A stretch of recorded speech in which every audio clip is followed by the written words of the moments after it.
Good morning, class. You're welcome to our Python tutorial lesson today. Once again, my name is Uchenna Michael Abali, and I'll be taking you through a few topics today in Python program. Basically, we'll be talking about Python I/O and imports. We'll be talking about Python I/O and imports. Then also we talk about Python namespace. Python namespace, and also possibly we look at the Python operators. We've looked at that before, but it would be good also we still go through it again so you can get yourself familiar with all the Python operators in the Python program. So quickly we're going to begin with the Python namespaces. Okay, so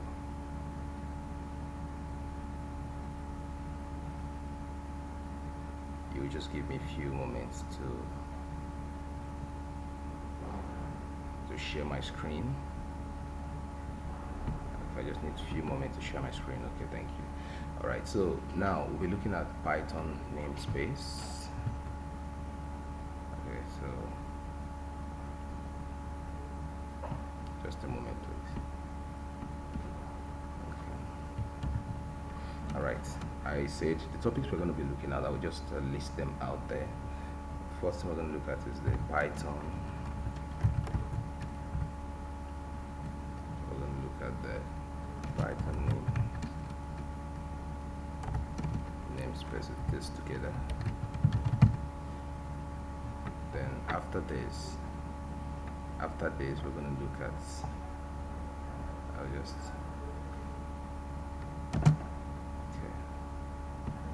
after this we're going to look at the Python I/O, Python I/O and import. Sorry, we're also supposed to begin that with hash sign and imports. Then, if time permits, we quickly look at the Python operators. Python operators.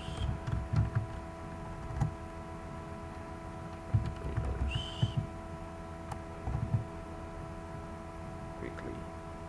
So we're going to start with the first one there, which is the Python namespaces. And to explain the Python namespaces, it actually talks about how Python manages assignment of variables. Initially, we were told that variables are actually store values. Excuse me, please. Variables are stored values, quite alright, and values are stored into variables. For instance, you say name is equals to Simon, for instance. Okay, so this is a very good example of name. It's a very good example of a variable, and Simon is the object stored into the variable name. Okay, so this is actually an assignment statement, a very good example of an assignment statement, and we know that in any part of this program, if we decide to make reference to name, our outcome is going to be Simon. Okay, for instance, if I said, I decide to print name in this case. Okay, if I decide to print name, I should expect Simon. Simon should be printed out. So if I run this, okay, I'll have Simon printed out. You can see down here that Simon has been printed out. Now what is happening here is that it's actually an assignment, it's a mapping, and it's a variable. In this same program, I can decide to also map name to something else, to another name again, name to I'll say Emmanuel. Okay, name to Emmanuel. Now let me print name again. Now I'm printing name again. what you'll notice is that there's a highlight here. Name has been assigned to Emmanuel. The previous is no longer recognized. Now, let me print this. Let's see what happens. Now, Emmanuel has been printed out, but mind you, we have name equals Emmanuel, name to also marked to Simon. But since we have a new name right now, we have a new name mapped to Emmanuel. Okay, the previous is no longer considered. Okay, and that is what we call it. It's no longer considered as it is now. We can still have name mapped to something, another name again. You can still have name equals to Jennifer, for instance. Okay, now if I decide to print name, let me see. Jennifer is printed out. Yes. Now let's see what's happening here. In the first instance, we started off with name equals Simon, and then we printed name. Now eventually, after that, something preceded, which is the next name, which is mapped to Emmanuel. Okay, so now we had Emmanuel printed out, and then now we have Jennifer, assigned to name. Okay, and you see that Jennifer has been printed out. The question now is, what happens to the previous assignments to this in this program? Now that is where the Python namespace comes in. Now the namespace is actually a way in which the Python is programmed to manage these changes in items assigned to variables within the same program. And what happens also, you know so well that once you are running a program in your system, you have the RAM, the random access memory. You discover that everything is actually saved within the capacity of the memory, and most times if you have this running and then you discard this, you have hanging operations in your system. It can actually it will tell so much on your memory. But what happens is that this doesn't have any issue with your memory, because the Python has a special way of managing the previous items. It has like a bean can where these items are actually thrown in, and now they are no longer recognized. What is recognized is the current assignment to name. Okay, this current assignment to name. And secondly, I want to say that you don't have to bother yourself about the previous assignment to that variable. You don't have to bother, because it is the responsibility of the Python program to take action and then take care of every previous assignment to variables. So that is what we have to say here in respect to namespace. So apart from this, you also have you can have name. You can say okay, you can say identifier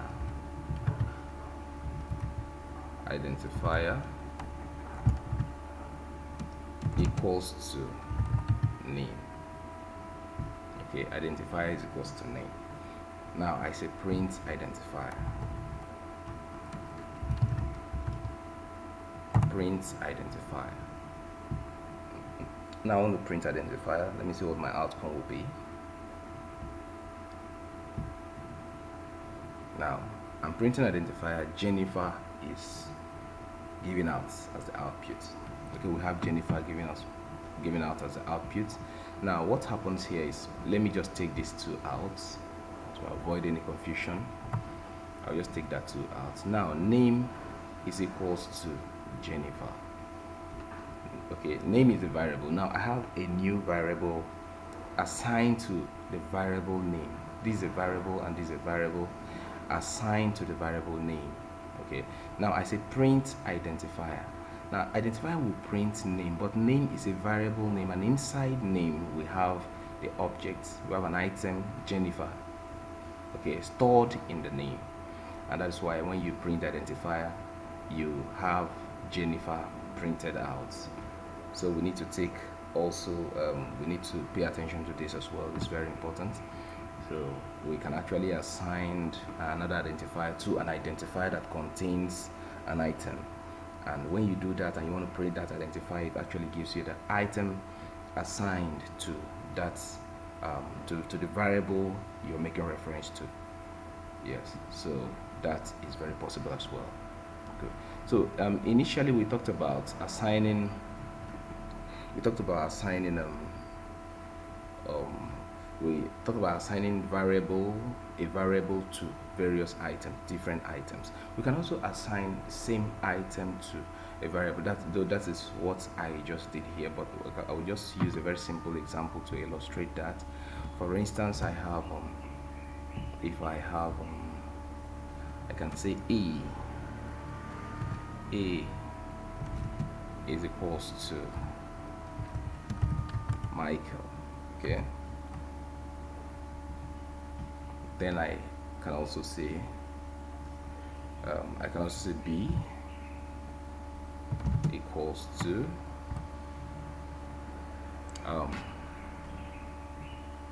okay, I can say B is equals to Michael as well. Okay, I can say B is equals to A. I think that's similar to what I explained before. B is equals to A. B is equals to A. Alright, so in this case now we are assigning different variables. Before the initial example, we had name assigned to different items, but in this case now we're changing the variables and then we're reassigning. So in this case now you have your B equals to A. If you're printing your B, we're going to give you the value of A, the value assigned to A. If I'm printing my B, it's going to give me the value assigned to A. So you need to understand all these manipulations in Python program. Good. So Michael is actually assigned to A, so you can see Michael has been printed out. So let's understand all this, and basically this is all about the Python namespace. You can practice this and get used to them because you'll be using them very often in your program. As in the course of our writing programs, we're going to be using them very often. Yes. So this leads us to the next thing we're going to look at this today. The next thing we're going to look at, basically we're going to be looking at the Python IO and import. Okay, Python IO and import. Good. So now Python IO, the description, the IO simply means inputs and outputs. Okay, Python inputs and outputs. I'll use my board to do a little illustration there. Python input and outputs. Okay, Python IO and import. So now for instance, I may have my board divided into two, and I have, like I said, IO. I means input. Okay, inputs,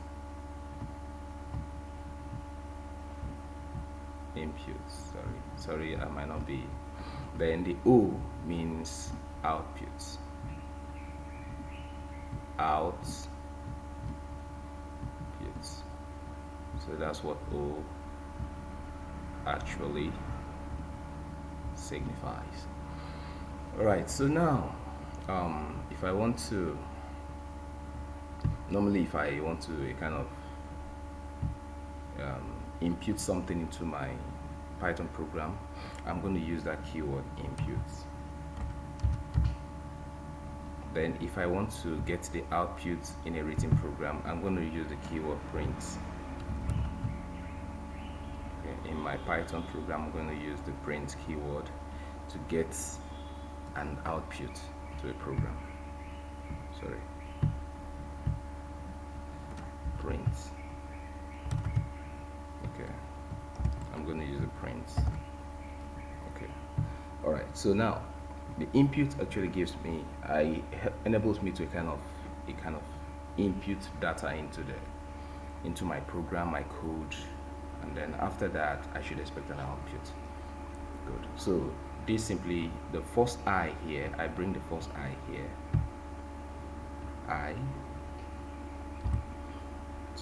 In capital.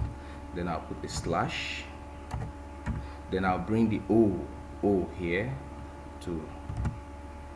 So this is how we got the IO. The IO means input and output. So I'm going to use our PyCharm IDE to explain how we can apply this to our Python program. Okay, let me explain how we can apply this to a Python program.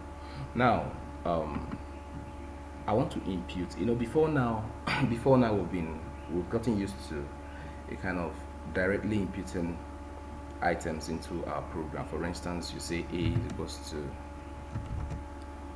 is equals to, okay, let me say name is equals to, for instance, you say name is equals to Daniel.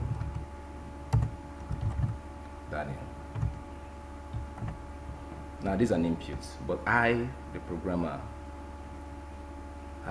has actually imputed this myself, and then to get the output, I'm going to have this print name. Okay, print name.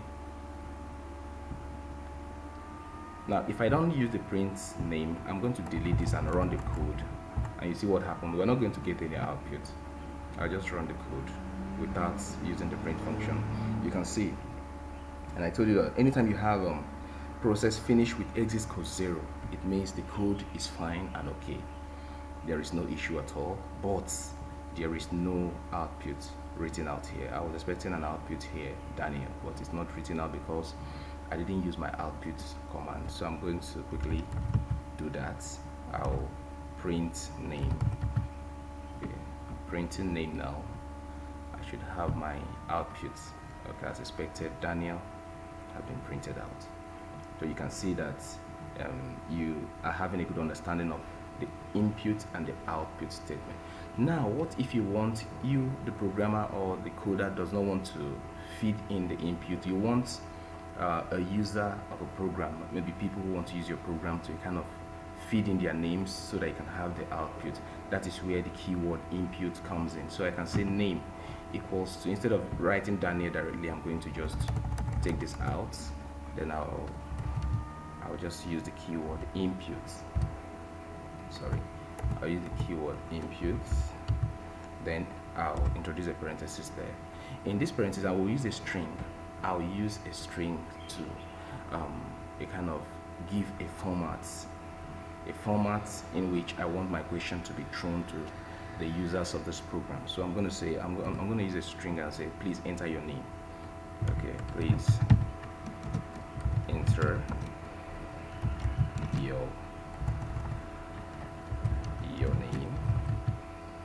your name. I'll put a colon there. Okay, now if I run this program, I will expect my user to enter their name. Now I'll also take this print out to explain how the program runs without an output. I've taken the output command out. Now I just have the input command. Please enter your name. Let me run this program and see what happens. It's going to ask me a question.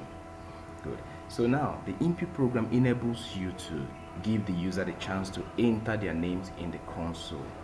Now see what we have in the console. Please enter your name. Please enter your name is actually is related to the code you've written here. Please enter your name. You see it reflecting back at the console, Python console. Now you'll be expecting to enter your name here. If I say my name is Jude, I'll say Jude, for instance, and run this code.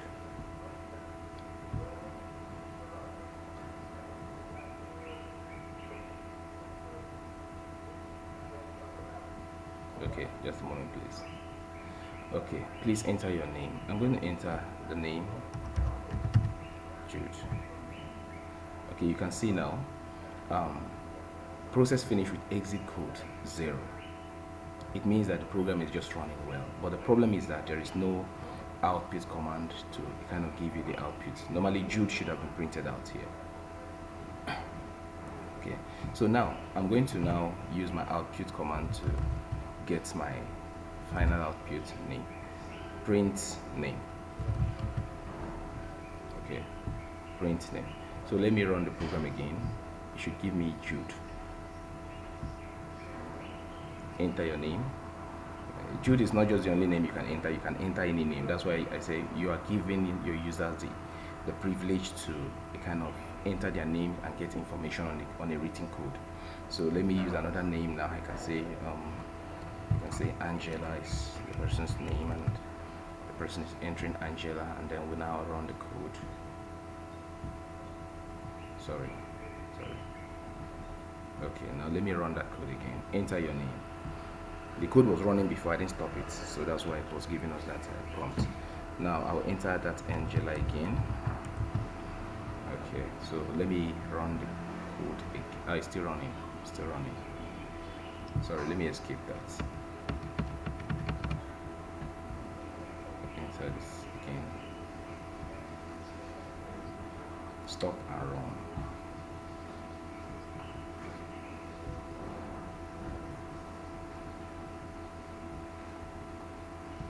Do not show. Cancel. Okay. Let me have that name there again. Angela is the name. Control F10.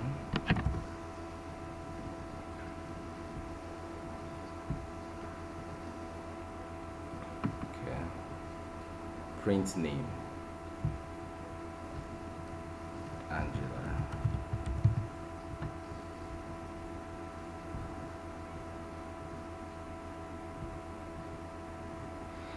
Okay, let me just permit me to exit my presentation view so I can control this. I need to be able to control this.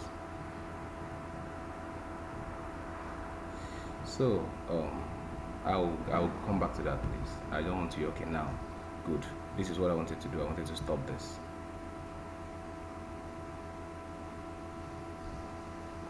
Okay, so all right, so we are still on the program. I want to stop this, so I've stopped that now. Now let's go ahead. Okay, now let me run the program again. I want to use this view. I think with this I should be able to control what is happening there. Please enter your name. I'm going to enter that Angela again. Then I'll run the code. Sorry, let me stop this again. I don't know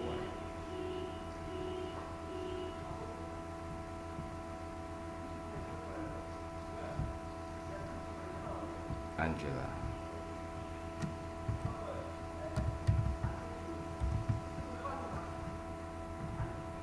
Good. All right, Angela has been printed out. Okay, Angela has been printed out. Let me go back again to my navigation, to my presentation mode. Okay, so right, so I think I'm good with this now. All right, so now, like I said, Angela was printed out. We're still going to run this code again. We have an input and then an output. It's asking us, please enter your name. So I'm going to enter that name again. I want you to be clear with this. Then I hit the enter button. I'm having my Angela printed out. So you can you can see that the inputs, please enter your name, is an input request from your user, and then the person enters a name, and then you have the name printed out in the output section. You can have any name. It could be anybody coming to enter their name in that program. So you can run this program again and ask someone to enter his or her name. Maybe a guy is coming as well. You say enter the name, and the person comes and he says, my name is Jonathan, for instance. It says Jonathan. Okay. But once you print that out, it comes out as Jonathan. So this is the input and this is the output. Now, the next thing is you can modify the way you present your input and output. Okay, we're going to be looking at a few things. In this input statement, every input here is recognized as a string. A string. You can see, please enter your name, is a string. You can see it in quotes. So everything you're entering, even if you're entering 5, if you're entering a 5 there, it will be seen as a string. If you're entering a float, it will be seen as a string. That is where conversion comes in. All right, that is where conversion comes in. So I will use this opportunity to explain to us how we can also convert from a string to a float, from a float to an integer. It's very important for you to know how to be smooth with that. So okay, now we're going to run this program again. Now I'm going to change this to number. I'll change this to number. Enter your name. Then I'll say operation, for instance, or I'll say square SQ equals to, I want to square this number. Then I'm going, if squaring a number means you have to multiply that number by itself. Number asterisk number. Okay, asterisk number. Good. So now I want someone to, what I'm trying to do here is, sorry, I'm going to be printing SQ here because I want to get the square. So my output should give me the SQ, which is the square of that number. That's what I will be required to, I will need here. So now you want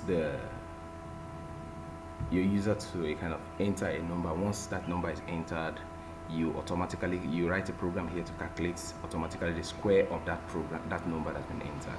Now we're going to be taking this bit by bit so that you can understand all we're doing here.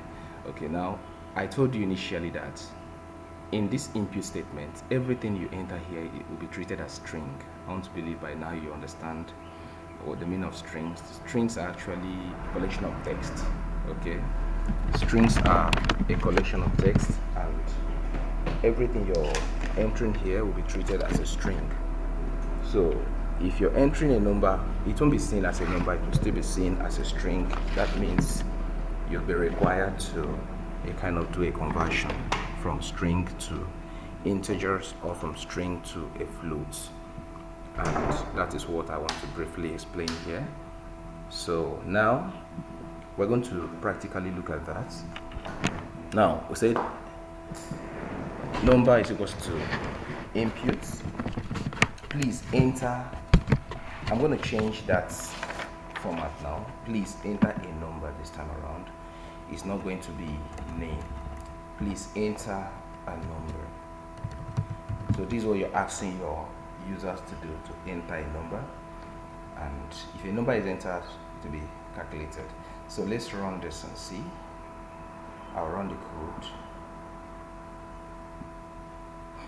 So it says please enter a number. Enter a number. I'll just go to my console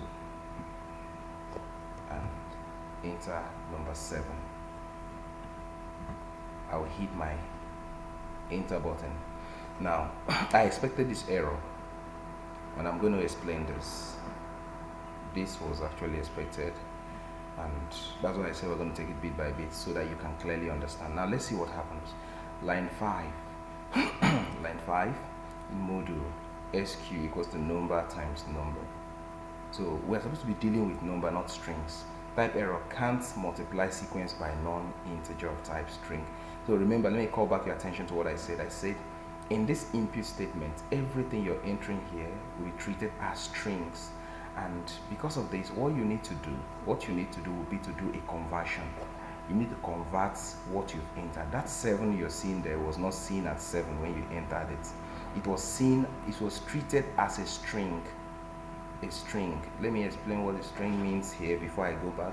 Now if I have A equals to 7, okay, then I have B equals to 7. You can see the difference. In the first instance, this 7 is in quote, and I told you anything in quote is not seen as a number, it will be treated as a string. That's a text. Now in the second case, this 7 is as an integer. So if I want to know the types, I can just take this out for now so that we can know the types here to better explain to you what I'm trying to say. I can say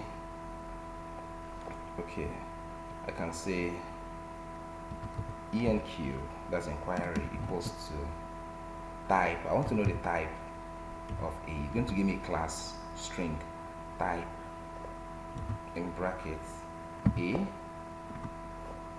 then enq2 enq2 or 1 equals to type B. I want to know their type. Now it's going to tell you that the first 7 you're seeing there, is not a number, but it's a string. And it's also going to tell you that the second one you're seeing there belongs to the class integer. Okay, so alright, so leaving this here, I'm going to print enq1, print enq, okay, then print again enq1.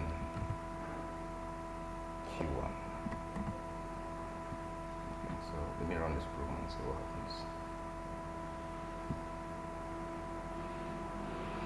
Okay, so it requires me to, it's a kind of making reference to this program here. Let me turn this to a comment for now. I'll come back to that, please.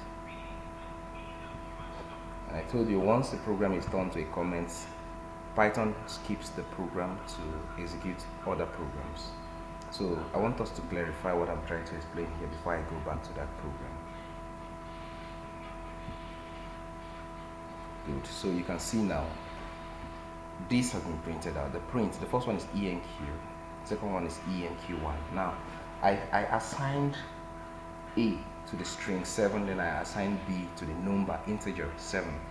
Now I want to know how this 7 is seen. You can see it printed out here that 7 is not seen as an integer, it's seen as a string. The string is a text. Why? Because it's in quotes. Okay, but in the second instance you see that B is equal to 7. 7 is seen there as an integer. Okay, so good. But if I want to convert my A to an integer, I will simply write a code to do that conversion. I can say conv equals to, okay, then I'm going to write int before introducing a parenthesis that contains A. You can see what I did here. Convert equals to int. In parentheses, I'll put this, knowing fully well that A here is seen as a string. Another thing you need to understand is that A equals to a string means that A is automatically a string. That B is equals to 7 integer means that B is automatically an integer. Okay, so whatever you assign to a variable is what that variable is. Okay, good. You can see there the Python is still highlighting that string 7. Good. So now I'm going to do this conversion. Then I've now converted by this line of code I wrote here, conv equals to int A. Simply I've actually succeeded in converting A to an integer. So if I run the type now, if I say enq equals to, okay, type conv, in brackets, type conv. So if I do this and print enq again, and print enq now, it's not going to give me string, it's going to give me integer. It simply means that I've converted that. Okay, so I'm going to print this now. So you can see class is now integer. It has changed from, we're making reference to this. This has been converted now to an integer by just writing int behind the parenthesis that contains this string variable. So I now confirmed the type and it's giving me this. Okay, so now let me go back and explain to you why I'm saying all this, why I have to go through all this process again. Let me go back to the code we were writing before. This was our code. I'll now uncomment this. I'll also uncomment this. Then I'll call back your attention to what we are doing before I went forward to explain that. And what we're doing is that we wanted to write a code, okay, that will take an input from users, square the inputs, and then give us the final output. Don't forget we're looking at Python IO and import. Now, with this, I can actually take an input from the users, then square the number. But we did that initially and it gave us an error. The error was because the item was seen as a string. So we want to do a conversion now. We want to do a conversion. Okay, so the very simple way to do a conversion in this Python program is this. You're going to watch me closely right now. First thing I'm going to do, I'm going to put everything here in parentheses. That's the first thing I'm going to do. I'll just put everything there. The input statement will be in a parenthesis. So let me do that. I'll just put a parenthesis there and come to the end here and also introduce a parenthesis. That's the first thing I'm going to do. So the next thing I'm going to do, I'm going to introduce an int at the back of that outside the parenthesis. So with this, we have done the conversion. And with this, I can comfortably run this program, enter any number, it will give me an out. It will square the number and give me an outcome. But I don't want to say I will enter any number. Okay, I can only enter integer numbers, but this also will not take your floating point numbers. But now let's deal with integer numbers first. Now let's go ahead and run our program first. Let me just run the program again. It's going to ask us to enter a number. I'm going to enter integer numbers. Let's still go with 7. Let's still go with the 7 we entered before. I'm going to enter 7 here. Then I'll run this program. I'm having 49. 49 now has been printed out. Okay, good. So now, this still have a limitation. There's still a limitation to this. The limitation is because this particular code that we've written now cannot give us the square of floating point numbers. That's decimal numbers. Let's try that and see. It's going to give us an error. The reason is because this line of code was converted. The input was converted to an integer, not to a floating point number. So it's only integer numbers that can be kind of taken care of in this case. So let's run the code again. It will ask us to enter a number, and this time around we're going to enter a floating point number. Let's say 8.3. 8.3. So we're having error in this 8.3, invalid literal for ints. Okay, it means every input, in this code now, we only design this code for only integer numbers. It doesn't capture floating point numbers. Now this takes us to the next level. We're going to now convert this to a float. Okay, so the very simple way to do that is just to, already we have everything in parentheses. We just go ahead to change this int to a float. Okay, good. So now this is just perfect. Okay, now I will run the code again. Enter a number. I'll go ahead and enter a floating point number again, 8.3.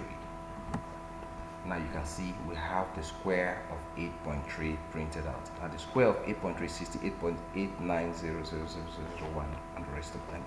So that's just it. Now the good thing about this code is that it can take care of floating point numbers and also integers. Now let's deal with integer now. It takes care of everything. I think this is the perfect code, and this is in line with the Python best practice. So I'm going to enter a 9. Now it's giving me 81.0. The 0.0 is because your code was converted to a float. But then you know that the square of 9 is 81. 9 times 9 is 81. Okay, good. So this is a very simple way to kind of deal with our input and output statement. Okay, so going over all we've discussed in this case, first we looked at how it kind of reflected to the fact that before we have been kind of giving a direct input. For instance, we were feeding in the input ourselves by saying name, for instance, equals to, then we fed in the name. Okay, then we fed in the name. So this input is also an input statement, and this also is an input statement. But in this case, we did not allow the users to feed in their names. We are actually entering the names directly while coding. But in the second instance, we have a target and a view to give our users the chance to kind of give us some information. Maybe you want to design something, you want to get information from a population, and then you want to know their name, their age, their whatever. You can use the input statement. As we go on, as we advance in our Python program, we're going to, kind of do a, more bigger projects, see how we can get more information from users. But you need to understand first the concept of the input, how you can actually give your users a chance to input, data into your code, and then also you design a format also to have an output from the code you've written. And that is the essence of this lesson. And I want to believe by now you should be able to design a code that will take an input from a user, and then you also have an output from that same code. Yes. So apart from this, you can do so many things with the input the user is actually giving you here. If you don't want to square it, you can just add 1 to that number. You can say number plus 1. So whatever you want to do, you can actually do that. If I want to be adding 1 to every single number that my users are actually feeding in, I can just run the code, enter a number, I just enter 89. Then if I run this, it's going to give me 90. 89, I'm having 90 because I said number plus 1. I just added 1 to the number, and my outcome now is what? Is 90. So you can actually do anything with your code. As a programmer, you use your brain, and then you come up with any form of output at all that you want to have. Okay, so that is just you have the liberty to create and recreate. It's very, very important to do that. So I want to believe you are actually following. I want to believe you're catching up with all we're doing. Yes. So also, I want to believe with this we've done justice to this. Also, we're looking at. I want to quickly look at imports. Imports. I think I talked about imports before, but quickly I'll just talk about import briefly. Now, imports actually talks about you working with a module. Okay, you working with a module. I'm going to exit this view.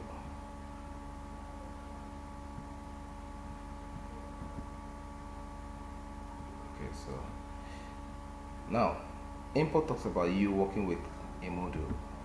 Okay, so when we talk about a module is a kind of a file written, either inbuilt file, or it could be an inbuilt file, or it could be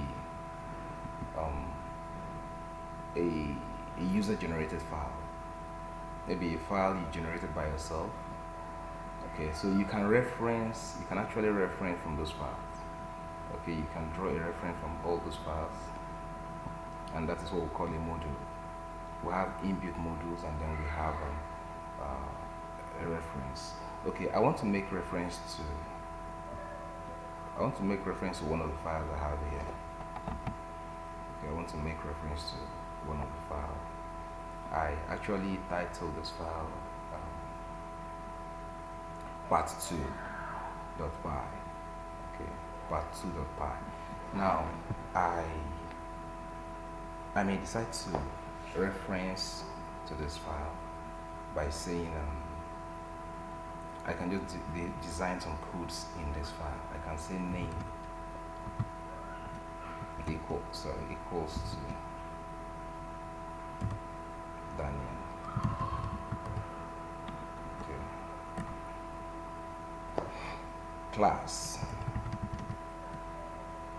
Okay, I cannot use class. I will just use CLS as my class now. Equals to SS2.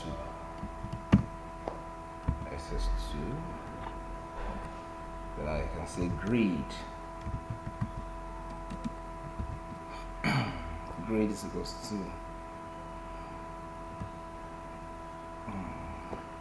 I can say grade is equals to A. Then I can say performance equals to excellence.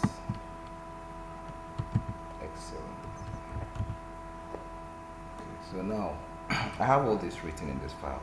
I'll go back to my constant.py file I've been working with. This is the file we've been working with. All right. So now I want to make use of those stuff I have there. In the other file, I want to make use of this stuff. I'm going to import.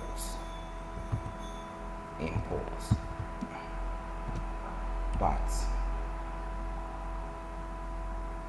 I'm going to import the name of that file. The name of the file I'm importing from is part2. Okay, so that's why I'm importing part2. So you're importing the name of the file because you want to make use of the items in that file. That's why you're importing them to your current file. So I'm importing part2 to my current file because I want to make use of that. So now I can say print. Now I've not written any code in this particular. I've not written any code, but now I'm just going straight to print. Okay, I can say print in brackets part2. Okay, dot name. Then again I'll say print. But you notice the way I'm printing it is not like the way we print in the current file.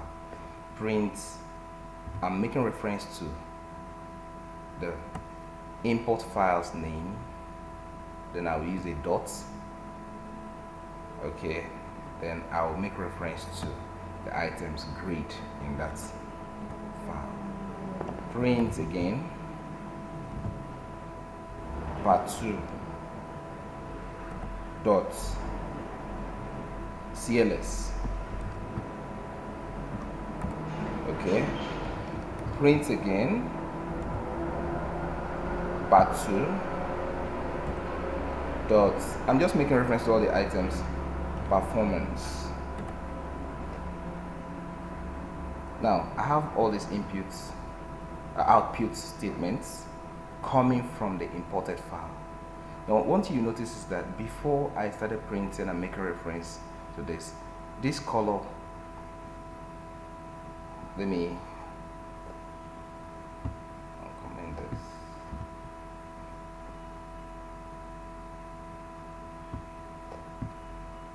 You notice the color change with the imports.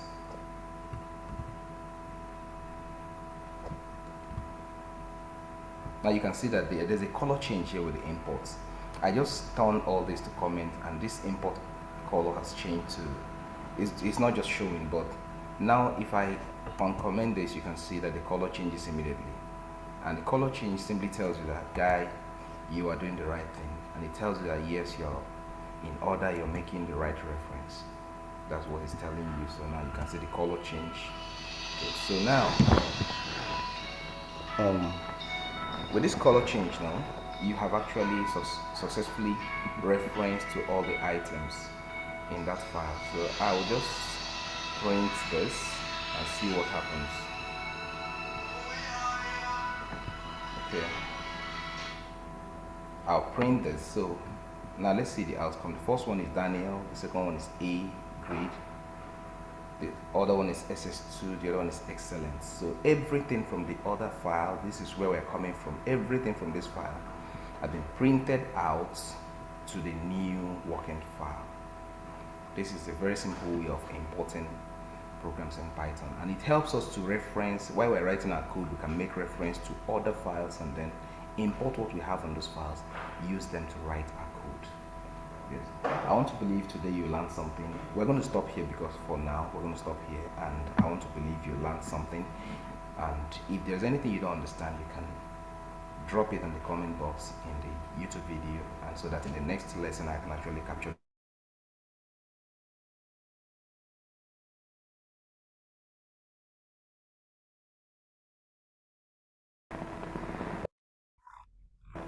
So in Domino Tech Academy, we actually train both young people and also adults on how to become professional programmers, because of how, you know, the importance of programming today in the world cannot be overemphasized, and as the trend goes, in the nearest future, programming might just be everything. Yes, So we hope you join us in our journey. Registration is ongoing in Domino Tech Academy, Kids Tech Academy. Our website will be dropped in the description box so that you can easily make reference and then join us up as we continue in our coding journey.